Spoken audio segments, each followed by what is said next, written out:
Hey guys, it is Shaker with Static. Um,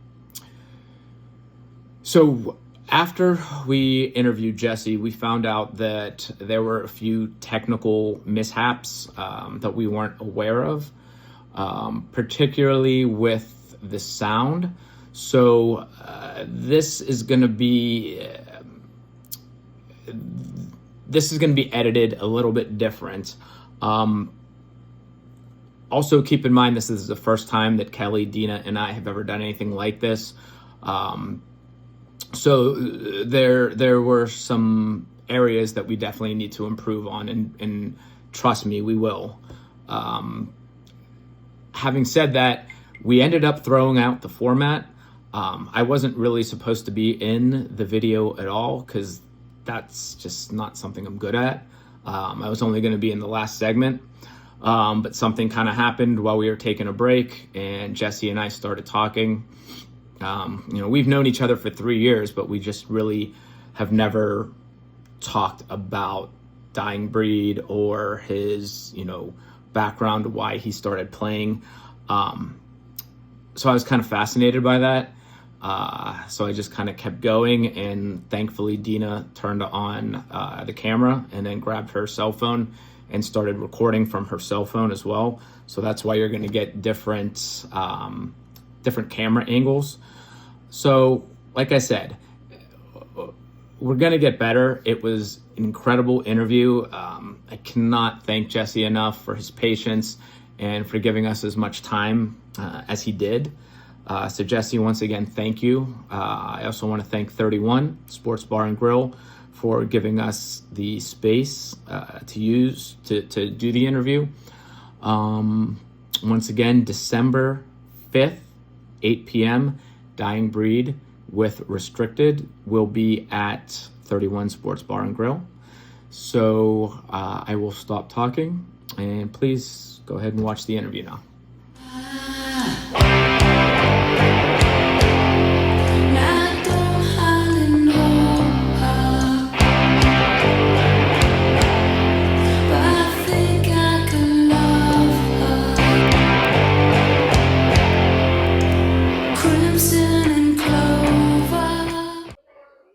Hi, this is On the Record with Kelly. I am from Static Frame Productions along with my co-creator, Shaker. And what we do is we try to promote local bands in the Pittsburgh area by creating graphics and videos to help promote their local shows. And we feel like the Pittsburgh music scene is really underrated. And we want to try to give bands more exposure by doing this. So today, what we are featuring is On the Spotlight of a local music artist, Jesse Farren from Dying Breed. So, Jesse, what drew you to the music industry? Nothing specific. I always I played piano for 10 years growing up, and then I actually didn't do anything musically for years. I was actually quite into bodybuilding, as it were, Yeah. and I did actually two competitions, and it came up where my brother actually ended up being the one that said, "Hey, we don't know if our rhythm guitar player is going to show up to this show." So, I ended up, you know, getting on stage playing a few shows with him, and it just kind of developed into our first band, which was Code Whiskey back in 2012, 2013, Yeah. and it just went from there. We've been playing together ever since. So really, it's I attribute the whole this last 12, 13 years of craziness to Colin. We've been playing together ever since, and it's just been great. It really has. But yeah, I would say Colin's to blame for that. I Oh, would definitely say my brother's to he blame for loves his brother. this. So, but yeah, it's been great. But yeah, Yeah. it was mainly him that the whole reason. Because like I said, I had no plans to go into a band or anything. Yeah. He worked his ass off to be able to get into a band, like honed his chops. And I remember when we lived at home, he'd be down in the basement, just playing and playing and playing every night. And I didn't play for probably 5 or 6 years Yeah. straight, like not consistently anyway. And yeah, he just asked me one day. He goes, "Hey, our guitar player might not show up." So I was like, "Yeah, I'm Yeah. your guy," and we've been together ever since. So Oh, yeah, I love yeah, that. yeah. Well, thank you, Colin. Yeah. Yeah. So you are in Dying Breed, but you're also in multiple other bands. Yeah. So what Yeah. are the other bands that you're in? So right now, I'm also in Arena Days with Justin Walker, Mhm. DJ Rick. That's been really great, really lucrative. Play local venues around. Yeah. Also in the Dirty Truth, which is kind of a step away from the arena rock 80s stuff, more 90s and 2000s Okay. stuff of that nature.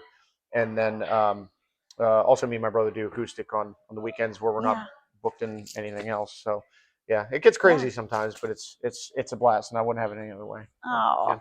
love it. Love it. 100%. Yep. So you're in multiple bands. Yep. How do you balance that with, your responsibilities and your personal life? Um, honestly, it gets crazy, but one of the biggest guys I admire, like coming up, one of my biggest idols coming up was Zach Wild, and the guy Mhm. tours more than anybody I've ever seen. I mean, he's basically nonstop. Zach Sabbath, Pantera, gets on the road, Black Label, and then was doing Ozzy whenever he wasn't doing the other three. Yeah. And it's like I've watched many interviews with him. It's like you got to do what you got to do. Like Yeah. if you agreed to it, I agreed to this. Well then I don't care how tired I am. I don't care how burnt out I am. It's you got to do what you got to do. So Yeah. yeah, it doesn't bother me though. Again, my worst day playing music is still than my best day at my still better than my best day at my normal job. So Yeah. True. really that's True. that's what it's about. So. Yeah. Okay. So inquiring women want to know, what is your relationship status? Single. Ooh, ladies, he's available. It's getting Yeah, hot in yeah. here. Woo. Not something I'm looking for though. Let's put it that way. I'm just kind of like playing shows, Yeah. having a great time, and Yeah, something happens, that's how it great. should be. But yeah, Yeah. I kind of gave up a while ago. Let's put it that way. I'm not out there actively looking. Let's put it that way. But, Yeah. something happens, great. Yeah. So. We are going to take a quick break, and then we will be back with Jesse Farren from Dying Breed.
My dad's taking lessons now from Dave Granati, actually. Oh, okay. And my dad, I don't know how much this is being filmed.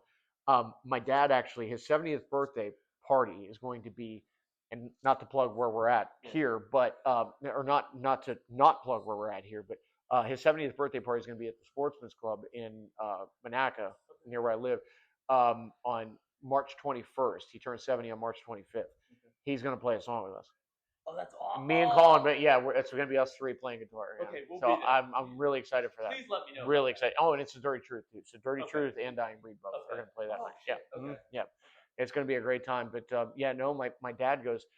I told my dad, I said, look at these damn sausage fingers. I'm like, how are you going to play guitar? He has like the thickest fingers I've ever seen. And I said, how are you going to play guitar? And he goes, oh, I'll figure it out, And I told him but no, there was no. My parents, neither one of them, as far as they knew, had really any musical talent that they were aware of. I mean, maybe my dad does, but again, he's almost 70 years old, trying to learn something like that. When He doesn't look 70. No, he looks like he's probably 55 Right. or 60, Right. man. He really. I'm telling you what. Shameless plug here. My dad could run circles around anybody in this band. Anybody. Yeah, he's unbelievable shape for his age. But yeah, as far as I knew, there was no musical talent. But my grandfather always used to play, like when we go there for Christmas and whatnot. He lived in Binghamton, New York. We'd go up there and, for Christmas. He'd play organ and whatnot. He was pretty good. I mean, he took some lessons and whatnot, but not anything major.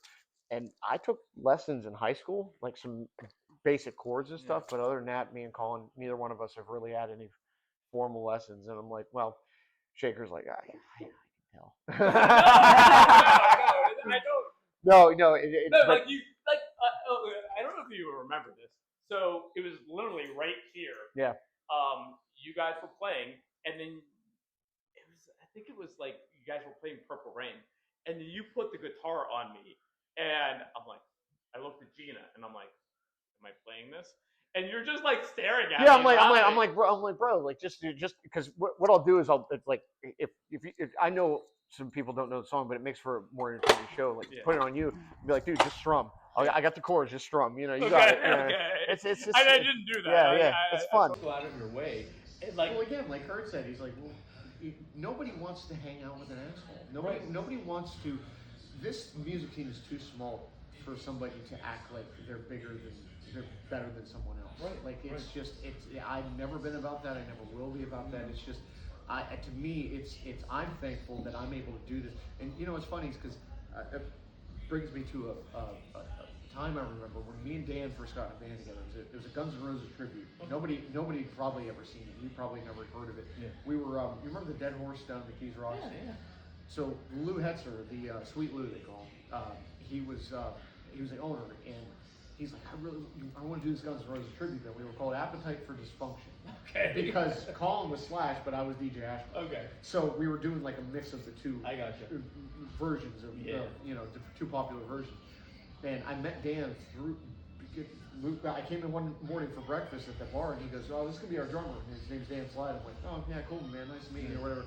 And it's funny because after one of the rehearsals, we used to basically go to jam night there. The jam night would be our rehearsal. Right.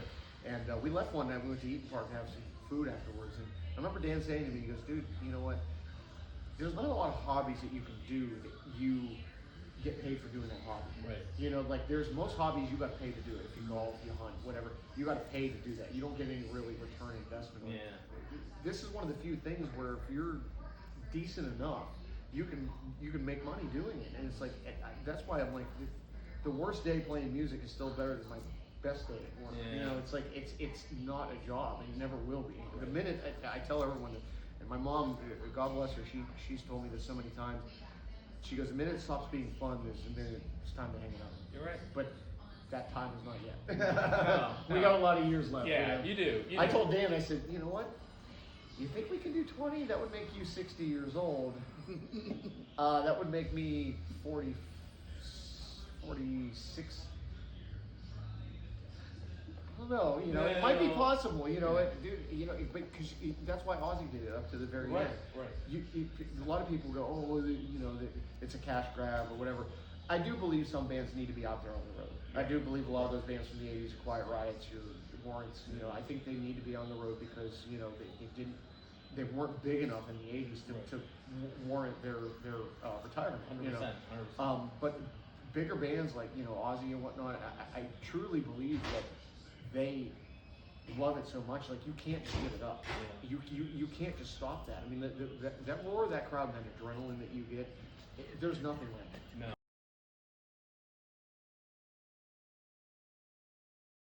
That, I'm trying not to. I remember I told him, I said, dude, and I'll try to do my best impression of him. I said, dude, you know what, you could have an attitude, but you don't. I said, you've really been there and done that, but you don't have an attitude. And he's like, well, why, man? And then you're just an asshole, man. And who wants to hang out with an asshole? Right. No, again. He was a wonderful human being. Kurt was amazing. He really was. Really, like when people come out to see us, they could have. I mean, there's always other bands playing that night. Right. Whether it be close to here or not. Man. You could have spent your money elsewhere. You could have spent your money. You could have stayed home, or you could have gone to see it. You chose to come see us. Right. And that, to me, like, that's worthy of appreciation. It is. Really is. So, because it's rare. People like you are very rare, especially like people that actually like really love the music that we do. It's not, and that's why it's a dying breed. It's not.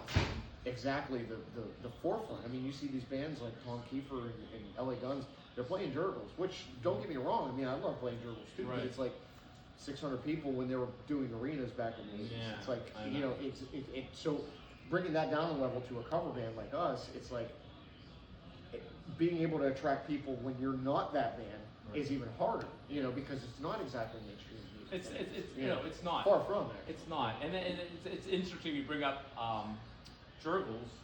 So, like, because you opened up for LA Guns, and I was there, and you guys at Jurgles, and it was incredible. So, what other, like, national acts have you opened up for? Well, yeah, it's funny you asked that because I keep a list actually, and Jackal. Jackal twice, LA Guns twice, Sebastian Slaughters Bach. twice, yeah, Sebastian Bach once. So, in 11 years, this is what? Yeah, yeah. Well, we didn't start actually. We didn't actually get an opening spot until Jackal in 2016, I think it was. Okay. And that was our first one, and then after that, kind of just went from there. They realized we could sell tickets, and that's all they care about. You know, they don't. You can go up there and fart into a microphone. They don't care about that. Trust me, cares about how many tickets you're selling. You know, really. So, like, so the transition from, like, different lead singers, because I know you've had some different lead singers. Yeah. So how hard is it for you guys? So Dan, you and Colin are the original members of Dying Breed. Correct, So how hard is it for you guys to create chemistry with a new member? Well, it's funny though, because we've never had to create it. Really, I mean, it's just we've been so lucky because especially when Kurt passed away, it was we all went down and had like a band meeting at where we rehearsed at Sly's Garage, and like we're all sitting there doing shots of Fireball, and we're like crying, and you know, and I'm like, I told Sly, I'm like, I don't know if I want to do this anymore. I'm like, I've never been through losing someone like that close to me, you know, as far and especially not the band. So I was like, I don't know if I want to do this anymore. But then we met and we talked about it. And we're like, listen, I hate to say let's not, you know, let's speak for Kurt because he's not here to speak for himself. But it's like Slide's like, dude, he would. And his girlfriend Annie told us at his wake, she goes, please don't stop. He would not want you to stop. I'm like, all right. And that was the hardest thing ever. But Kevin goes, he goes, dude, I know this guy Eric. He's in, you know, this Mudslinger band And Eric's amazing. I forget the other band he's in. He's amazing. But yeah, he Kevin goes, I'm like, dude, I'm not ready to move on yet. But Eric came in and he played his ass off, and I'm like, and it was seamless. And I'm like, and it sucked. It almost sucks in a way because it's like Kurt can't be replaced. Right. Although Eric's not trying to replace Kurt. No, he's just trying to do the best Eric he could be. Right. And I'm like, and it was seamless. It was amazing. Like he came in and it was just like it was like he'd been there the whole time. Yeah. It's like we had two bass players, him and Kurt. You know, it's like you know, if Kurt would have selected someone to replace him, it would have been Eric. You know? So it's just, but it's weird because we've been very, very lucky and fortunate that that we've gotten the players that we have because, dude, there's, you know, this music scene around here is so small and everybody thinks they're the next big thing. They think they're making it out of Pittsburgh and they think they're going on tour or whatever. I've seen it a lot and it's like, to me, if you're the opposite of that, that's the person I'm making out of. Right. And that's exactly what we've gotten from day one in Dying Breed. That's why we've been around so long. It's just like, it's always seamless. And not only that, we are, you know, Chris, there's no bad blood with any of the former members. Chris showed up, Chris and Stevie. Stevie was our very first singer. We only did 2 shows with him, but he was our very first singer. And then Chris was around for 6 or 7 years, I think. And both of them came to the 10-year anniversary show and did songs with us. Like, there's no bad blood. I mean, it's really comforting knowing that, you know, this is the band's bigger than any one member. Right. You know, Exactly. like if I were to leave tomorrow, I would hope that they would keep going. Yeah. No, Very long answer to a very no, short question. no, and I appreciate that, and I appreciate you being honest, and that's the thing. Like, again, and not to go back to Kurt, like it's, and again, Kurt never showed anything but respect to me. Again, like I told you, he's like, oh, you're the guy with the long last name. Yeah. But he knew what I was doing, and he appreciated that. And exactly. you telling me that he played with Joan Jett and Yeah. all these people. Yeah. And then he looked at little old me and was like, "Thank you for doing what you're doing." Like that means I'm getting emotional. That means a lot to me. Yeah. And like, and I can't even begin to imagine like what you guys went through because it was sudden. Well, it's And- very. It was, dude. I talked to him the night before. really? You were texting the night before. He goes, "Oh, I got to put strings on my bass, and I got to do this and that and the other." And the next day, I got a call from his girlfriend. But yeah, Kurt was always that guy that. And two, the nice thing about Kurt was, dude, we'd get off stage here at 31 because we did probably, I don't know, 15, 20 shows here when he was in the band. He was in the band for probably 6 or 7 years. Okay. And it's funny because he'd be the first guy we'd get off stage, and you know we always have the curtain up when we're in the dressing room. We get off stage and he'd go, man, I fucked that up, man. Oh, you've gone wild, man. I should know that by now. And he was the first guy to admit when he was wrong. I'm like, no ego at all. Like, and that's why I loved being in band with him. Like, you know, it didn't matter what notes he missed or whatever. You know, it mattered what the personality was. Yeah. To make a band last, especially in this scene, you have to have those personalities first and foremost. Right. I almost care about that more than I care about the players. Yeah. I really do. That's Because fair. it's like, it's not going to last if you're in a band with guys that are just egomaniacs. It just doesn't work. It doesn't work. I mean, because the other thing is too, I mean, the guys back in the day, it's like, okay, well, they all had big egos and whatnot, but they had a record contract. They had a record deal. They couldn't split up. You know, they that was their moneymaker. There's none of that around here, so it's like I better like the guys I'm playing with. Right. You know, I better want to hang out with those guys other than just play music. And that's what Dying Breed is, really. I mean, we enjoy hanging out together.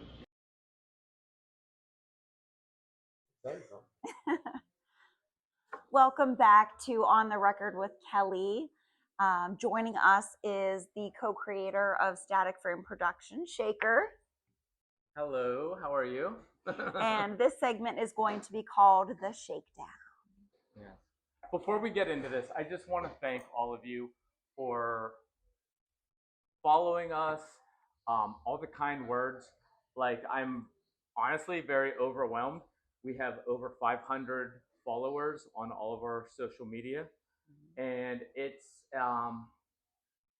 is overwhelming because I would have been happy with like 10 followers, but I didn't expect this. We haven't even been around for a month, so thank you so much from the bottom of my heart. Like it means a lot to me. Why am I getting emotional? I thought Jesse was crying earlier. Sorry. But thank you. Thank you We very can much. hug it out if you want. No, I don't want to hug you. So we're going to do the shakedown. So what we're going to do is we're going to go ahead and hit Jesse with a few questions, and let's go. This isn't pre-rehearsed either, so I'm kind of scared, to be honest. You should be scared. Okay. So, so I recently saw on the Dirty Truth, your other band, one of your 20 other bands, that you guys were in the studio. So are you guys doing original material or what's going on? Yeah, we were just recording a tune that my brother wrote. Man, it's probably been about 4 years, 4 years now. Okay. He's had it since the birth of the Dirty Truth. Colin's an amazing song, right? Yeah. It really is.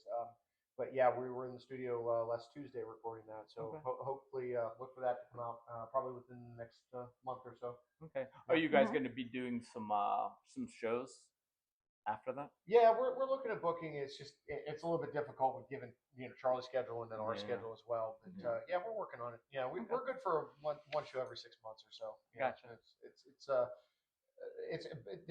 That band's such a party that's like we kind of almost have to like put the brakes on and not do it too often. Right. No, I get it. We need rehab by the end of it. But no, it's a great time. But yeah, we're looking at booking again. Hopefully. Maybe winter, springtime, somewhere in there. Nice. Okay. Yeah, and you and your brother Colin, you guys have an acoustic duo.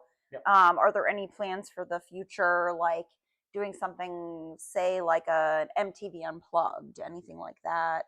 Well, I mean, it's we like doing bigger shows, of course, but we generally just hang around the local bar circuit, right? Or generally around where I live, because it's like the less you have to drive, kind of the better, the more money you make, really. But, yeah, for me and him, it's just always been more of a lucrative thing when we're not doing Dying Breed or Dirty Truth, or I'm not doing Arena Days or whatever else. It's like it's fun to go out and play some tunes. Right. Wreck my fingers over 3 hours worth of acoustic music. Yeah. No, but it's fun though. We just played last night. Colin's a great singer and frontman, and he remembers words like I can't even believe it. Like I can't remember. I do maybe 2 songs, and Yeah. that's about all I'm good for as far as remembering lyrics. He remembers 3 hours worth of music. I don't know how he does it, but yeah, we have a great time. Man. We really do, and it's always something for everybody. So anywhere from 70s to 2000s, we cover it all. So come on, see us. Yeah. And you and Colin have really great family support. Like, Oh yeah, I've heard that your parents come to every show that they can. I can honestly probably still count on one hand how many shows my parents have missed in the last 11 or 12 years.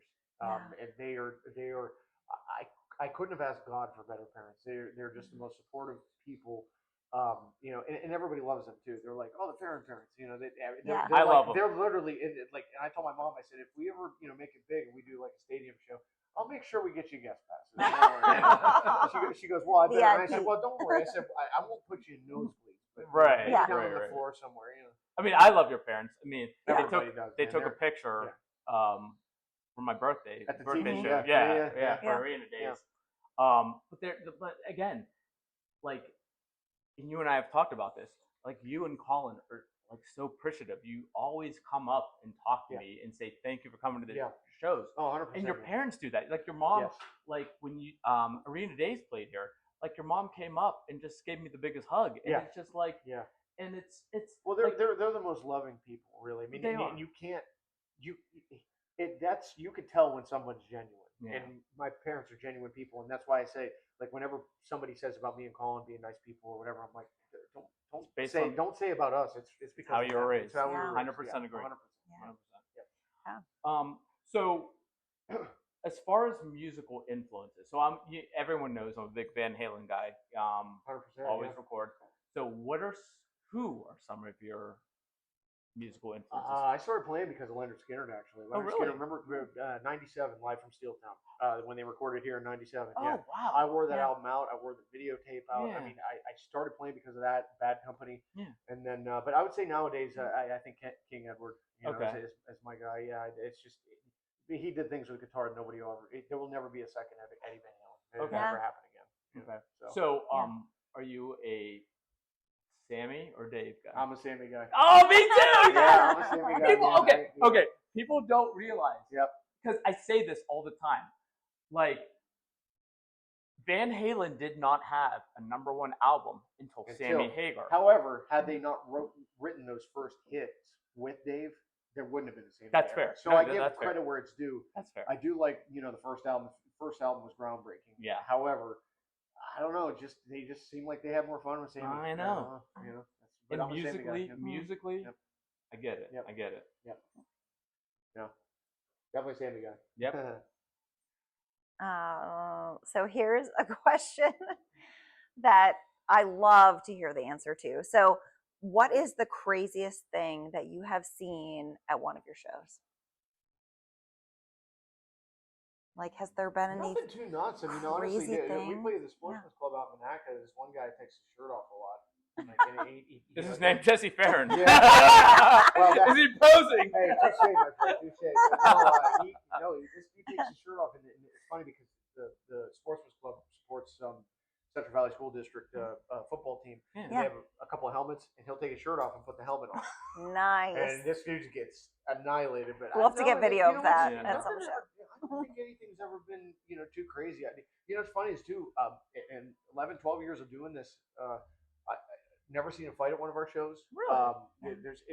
Because it just seems like there's a whole lot of love in the audience. Like, everybody loves to hear this music, Right. and they love to be out seeing live music. So Right. it's like, there's never been anything like that. No, I think that's probably the craziest thing. I mean, it's nothing ever gets too nuts, really. Yeah. After parties sometimes maybe. A little Right, bit, but, right. Yeah. Again, Dying Breed at 31 Sports Bar and Grill, December 5th, 8 o'clock. The Restricted is opening up. You will not want to miss the show. I promise you. Jesse, again, thank you so much. Thank you guys. I really Appreciate it. appreciate this from the It's a bottom great of my time. heart. Great time. I had a Guys, blast. thank you. Follow us, and we will see you Thank next you. month with a new artist. but we're not going to tell you who it is, but you might know. Ooh. Take care, guys.